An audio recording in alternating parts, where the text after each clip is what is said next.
Hello everyone, I'm meteorologist Charlie Ironmonger. Thank you so much for joining me today for your 10 a.m. news and weather update from the First Alert Desk. Now, we've got some wild news out of Rocky Mount where an emu is on the loose. This is a picture provided by police earlier. Now, yesterday, police said that Rocky Mount Animal Services received reports of a loose emu in the North Green area. Officers are still actively patrolling the area and have located the owner of the bird. Now, police ask that you do not approach the emu if you see it. Instead, please call the Rocky Mount Police Department's non-emergency line at 252-972-1411. Find that number there at the bottom of your screen.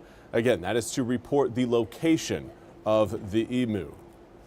Should be pretty pretty interesting wrangle there when they do finally locate the big bird. And now I do want to highlight, of course, your international news. A lot has been going on the other side of the globe as China has put forth one of the largest military parades ever, inviting 26 world leaders to watch the festivities as they celebrate the end of World War II. NBC's Janice Mackey-Freyer has more.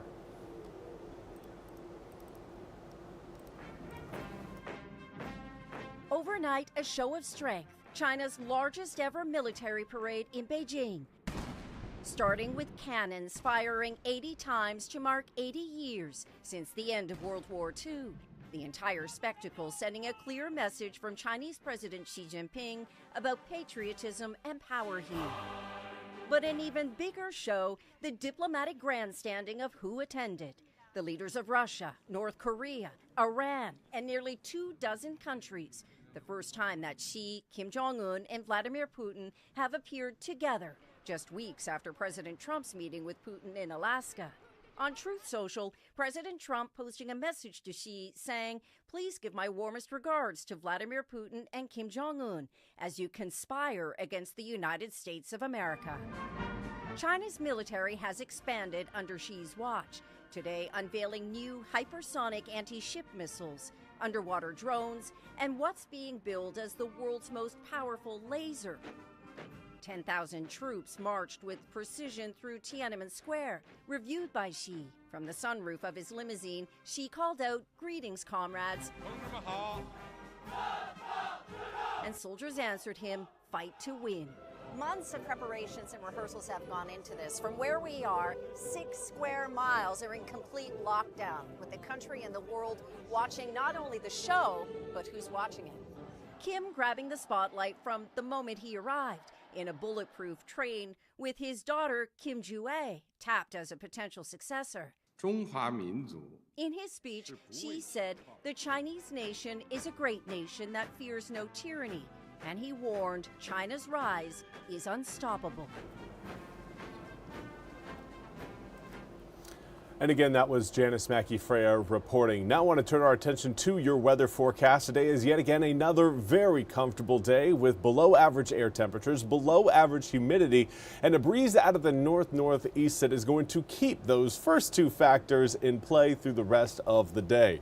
Here's a look at what we've got outside through our Moorhead City Cam. Again, 75 degrees, feeling very comfortable, feels like 75 degrees. Northeasterly wind coming in at about 10 miles an hour, dew point in the low 60s, meaning that your air temperature is actually what it feels like outside. Now, here's a look at your air temperatures throughout eastern North Carolina. Most of us right now in that low to mid 70s range. Coming up this afternoon, we could see air temperatures maybe get a couple degrees warmer than yesterday, but you're probably not going to notice too much of a difference between yesterday and today weather-wise. Now, humidity is, again, right now lower than what we would normally anticipate this time of year, thanks to the northeasterly winds that continue to blow across the east. Inland areas right now about a 5 to 10 mile per hour breeze, but as you get closer, particularly to the northern Outer Banks and the Albemarle Sound area, you're seeing more of a 10 to 15 mile per hour breeze. Winds today will be picking up speed, but maintaining that north to northeasterly direction.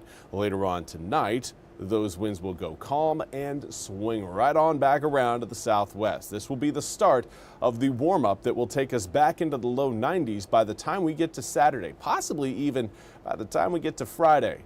Now again, tomorrow is going to be that transition day. You'll feel a little bit more humidity in the morning, but you'll certainly notice more humidity by the tail end of the day.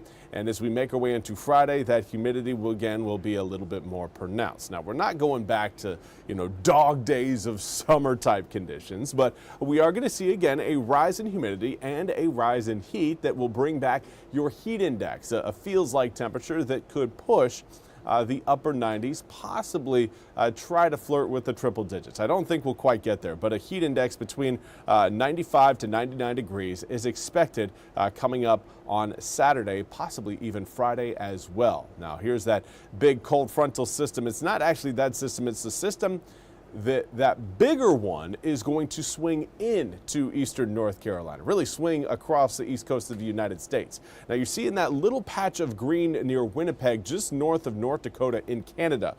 That is the frontal boundary, or warm frontal boundary, of that next low that again is going to get slung down out of Canada by that other low pressure system. It's essentially kind of slingshotting its way into eastern North Carolina by the time we get into your Saturday evening to Saturday night. This will provide us with a better opportunity for rain showers and even maybe a few thunderstorms, but for right now does not look like we're anticipating anything severe coming up Saturday night into your Sunday. But overnight lows jumping back up into the mid to upper 60s for your Thursday night and Friday night, and even Saturday night. Again, point towards more humidity over the coming days. For tonight, again, back into the low 60s, but tomorrow we'll start out comfortable. We will likely finish hot and humid by the time we reach Thursday evening and then get into your Friday morning.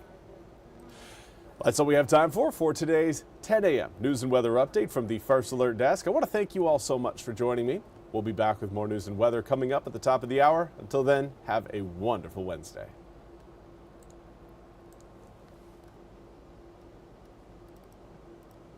This hour of the WITN First Alert Desk is sponsored by ENC Pirate Realty.